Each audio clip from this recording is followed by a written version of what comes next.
Et il y a encore d'autres éléments que ça a à voir avec la perte de grands patrimoines des savoirs. J'ai dit qu'on a 33 ethnies qui s'alimentent de façon différente, qui s'habillent de façon différente, qui se communiquent de façon différente, qui font leur maison de façon différente, qui font les habits de leur façon différente. Vous pouvez imaginer tous les savoirs qui sont associés à tout ça, qui occupent des espaces différents.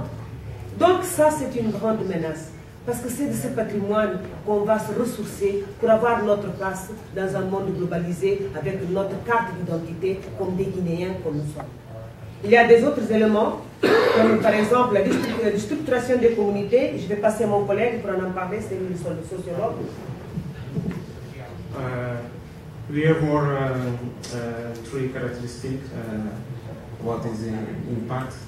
First, we can talk about in this moment in Guinea of the structuration of communities, the local communities' loss of social cohesion and weakening of social solidarity.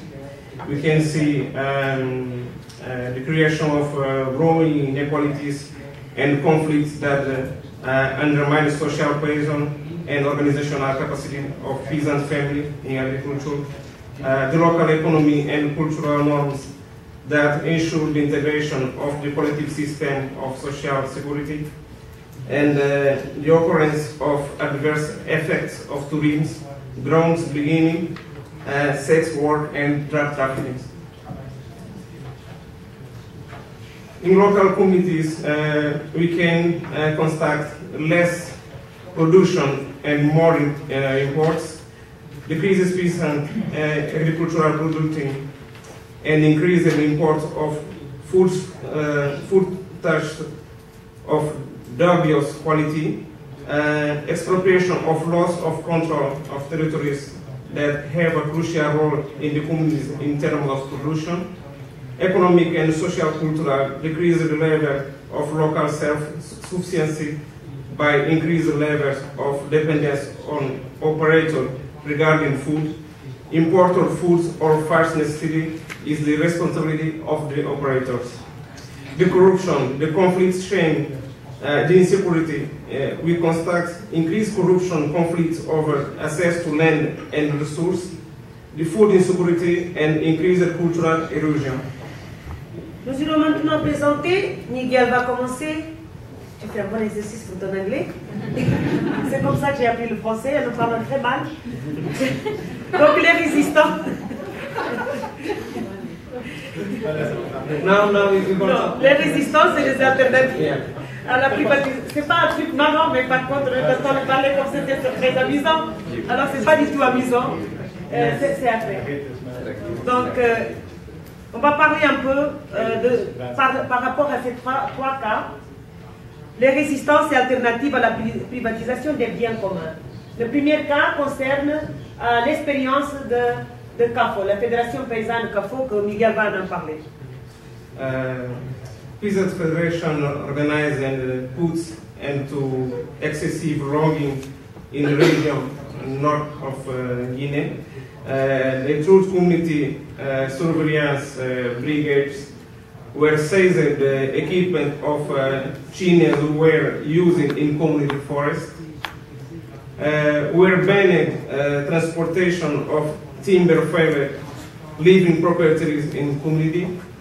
The central and local authorities were called to clarify the conditions under which the license was issued for operating in space forbidden by law, and damage were claimed in this local. Notre expérience que nous avons parlé est que Tinigène s'est engagé particulièrement, et nous tenons à remercier beaucoup le soutien de nos partenaires, en particulier le cas d'Interpares, le SIDAC portugais, la Copagène de l'Afrique occidentale, qui nous a alimentés et nourris avec beaucoup d'informations. Et en 2008, nous avons appris le projet qui existait de faire la production d'agrocarburants à partir de jatropha par Géocapital. Et donc nous avons informé et nous avons fait un avis. Nous avons fait un avis, nous avons fait tout un travail de plaidoyer y compris, nous avons fait venir une personne que peut-être beaucoup d'entre vous connaissent, de la Copagène, Madame Aïssatou Samaké. Elle est venue parler, on a fait des conférences, on a fait des rencontres avec des paysans, on est allé au Parlement, on a parlé même avec le président du Parlement, on a rencontré des leaders des femmes, on a rencontré des jeunes, on a eu des rencontres avec des journalistes, on a été avec des médias, télévision, etc. Je pense qu'on est là les deux à la télévision. Donc, pour parler de la question de l'accaparement des terres, et à travers l'accaparement des terres, présenter quels risques qu'on était en train de courir avec ce projet de Géocapital. Nous avons même compté avec l'appui d'un grand spécialiste que nous avons connu lors d'une conférence que j'ai participé il y a 3 années, d'un trade missionnaire sur les crises dans le monde, le professeur Outard, qui nous a aussi fait une semaine de séjour, de conférences, et qui nous a vraiment élucidé sur les risques qui existaient, qui a présenté des cas d'études en Amérique latine de production des agrocarburants. Et nous avons réussi. Ce dossier a été stoppé. Ils ont encore reconverti pour 35 000, mais après, il a été arrêté. Après, il a été repris autrement. Ça, c'est une des caractéristiques. Il est né autrement. Comment il est né? C'est à travers... Ça, là, c'était des Chinois macaïens, avec des Portugais et d'autres.